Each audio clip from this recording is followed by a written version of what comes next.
विजयदशमी पर शिवसेना का संदेश शस्त्र और शास्त्र दोनों का ज्ञान आवश्यक।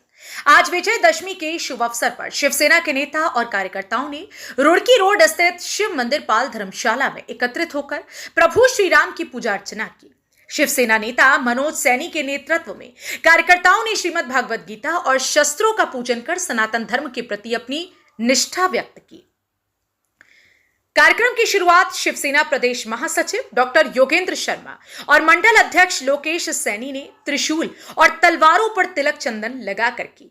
इस अवसर पर लोकेश सैनी ने कहा कि हर हिंदू नवयुवक और युवती को शास्त्रों के साथ साथ शस्त्रों का भी ज्ञान होना चाहिए। उन्होंने कहा कि अपनी सुरक्षा के लिए हमें स्वयं सक्षम होना पड़ेगा। सरकार के भरोसे रहने के बजाय हमें अपनी सुरक्षा खुद करनी होगी। मंडल महासचिव राजेश कश्यप और जिलाध्यक्ष बिट्टू सिखेड़ा ने भी अपने विचार व्यक्त करते हुए कहा, जब जब सनातन धर्म पर संकट आया है, हमारे पूर्वजों ने शस्त्र उठाकर उसका मुकाबला किया है। आज भी हमें अपनी रक्षा के लिए इस परंपरा को अपनाना होगा।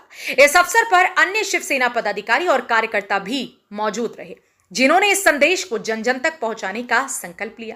समाज हित में संदेश। आज के दौर में हमें अपनी परंपराओं और धार्मिक आस्थाओं के साथ साथ आत्मरक्षा के महत्व को भी समझना चाहिए। शस्त्र और शास्त्र दोनों का ज्ञान हमें न केवल मानसिक बल्कि शारीरिक रूप से भी सक्षम बनाता है। समाज को मजबूत और सुरक्षित बनाने के लिए हर व्यक्ति को जिम्मेदारी उठानी चाहिए, ताकि हमारी आने वाली पीढ़ियां सुरक्षित और आत्मनिर्भर बन सके। यह संदेश केवल एक धर्म या संगठन का नहीं, बल्कि समाज के हर वर्ग के लिए है, जो अपने धर्म और संस्कृति को सुरक्षित रखना चाहता है।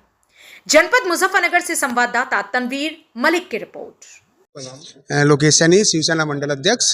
लोकेश जी, किस तरह का कार्यक्रम था? शास्त्रीय कार्यक्रम क्या? ऐसा हर वर्ष की भांति इस वर्ष भी शिवसेना द्वारा शस्त्र पूजन का कार्यक्रम किया गया है। आज ये शस्त्र पूजन का कार्यक्रम शिव मंदिर पाल धर्मशाला रुड़की रोड पर किया गया है। धर्म की रक्षा के लिए, सनातन धर्म की रक्षा के लिए, मातृभूमि की रक्षा के लिए हमेशा एक संदेश दिया जाता है। हमारे शास्त्रों में भी लिखा है, हमारी गीता में भी लिखा है कि शास्त्रों के साथ साथ शस्त्रों का ज्ञान होना भी हमारी हिंदू धर्म में मातृशक्ति को, हमारे नवयुवकों को जरूरी है।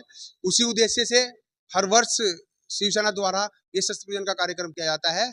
और हम अपने सभी हिंदू भाइयों से आपके माध्यम से निवेदन करते हैं कि अपने घर में एक वक्त की रोटी कम खाएं या दो रोटी कम खाएं, मगर अपने घर में शस्त्र और शास्त्र दोनों ही रखें। कब जहां जिसकी आवश्यकता पड़े, समय अनुसार उसका उपयोग भी करना चाहिए। ये तो हमारा उद्घोष होता है। हमारे सनातन धर्म में हमारी परंपराएं हैं कि जब भी कोई भी शुभ कार्य किया जाता है, उसमें हर हर महादेव और प्रभु श्री राम का नाम लेकर उनका उद्घोष करके कोई भी शुभ कार्य किया जाता है। तो उसी में आज हमने ये प्रभु श्री राम के नाम से, और ये पर्व एक असत्य पर सत्य की विजय का पर्व है। इसे आप सभी लोग हम बड़े धूमधाम से मना रहे हैं। और हमारा उद्देश्य यह है कि इस पूरे भारत में सनातन धर्म में सभी सुख शांति से रहे और असत्य पर सत्य की विजय हो। अभी आपने कहा कि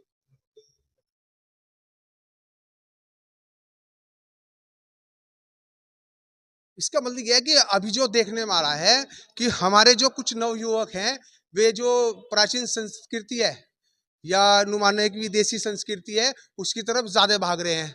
हम अपने नवयुवकों को, अपने बच्चों को ये संदेश देना चाहते हैं कि इंग्लिश स्कूल में पढ़ाई के साथ साथ अपने गुरुकुल में भी थोड़ा सा पढ़ाई पर ध्यान दें और अपनी संस्कृति पर, अपनी मातृभूमि पर ध्यान दें। हमारे जो शास्त्र हैं, शास्त्रों का अध्ययन करें, शास्त्रों को पढ़ें। और जैसे हमारे हर देवी देवताओं के हाथ में है ना, गीता और शंख के साथ साथ चक्र और गदा भी होती है, इसी तरह अपने घर में कोई ना कोई अपने घर में अपनी सुरक्षा के लिए अपने घर में एक हथियार का प्रयोग रखे, हथियार भी रखे। जब से शिवसेना की स्थापना हुई है तो दशहरा पर्व पर हमेशा शस्त्र पूजन होता है। और ये हिंदू धर्म के लिए, जैसे हमारी देवी देवता शस्त्र रखते हैं, यही प्रेरणा हिंदुओं को दी जाती है कि अब शस्त्र रखने का समय आ गया है और उनको चलाने का भी समय बहुत जल्दी ऐसा लगता आएगा। तो सभी शस्त्र पूजन, हमारी मातृशक्ति, हमारी युवा शक्ति, हमारे मंडल अध्यक्ष, प्रदेश अध्यक्ष और महासचिव, ये सभी आज शस्त्र पूजन में शामिल हुए। हम इनका बहुत बहुत धन्यवाद करते हैं। देखो, जो जिहादी हमारी बहन बेटियों को छेड़ेगा तो उसके लिए तो देखो चलाना पड़ेगा ही। अभी बांग्लादेश में आपने देखा हो क्या आलम हुआ। अगर वहां पे शस्त्र होते तो जिहादियों की हिम्मत नहीं होती कि जिस तरह के वहां पे कुकर्म और कर्तव्य किए जा रहे हैं, उससे रक्षा के लिए सभी मातृ शक्तियों को ये शस्त्र चलाने पड़ेंगे। नहीं, शिवसेना तो हमेशा से पूजन करते आती है दशहरा पर्व पर। ये एक संदेश देना चाहती है सभी को कि शस्त्र, हिंदू धर्म में शस्त्र आवश्यक है। बहरहाल आपका इस पूरी खबर को लेकर क्या कुछ कहना है, अपनी राय कमेंट में जरूर बताएं। अगर आप ये वीडियो YouTube पर देख रहे हैं तो हमारे YouTube चैनल को तुरंत सब्सक्राइब कर लीजिएगा और बेल आइकॉन जरूर दबाएं। अगर आप ये वीडियो Facebook पेज पर देख रहे हैं तो हमारे Facebook पेज को तुरंत लाइक कर लीजिएगा और वीडियो को ज्यादा से ज्यादा शेयर करें। अगर आप ये वीडियो Instagram पर देख रहे हैं तो हमारे Instagram अकाउंट को फॉलो करें। अगर आप ये वीडियो ट्विटर पर देख रहे हैं तो हमारे ट्विटर अकाउंट को भी फॉलो करें। बाकी देश दुनिया की खबरों के लिए देखते रहिएगा आपका अपना पसंदीदा चैनल सचनामा इंडिया प्लस न्यूज।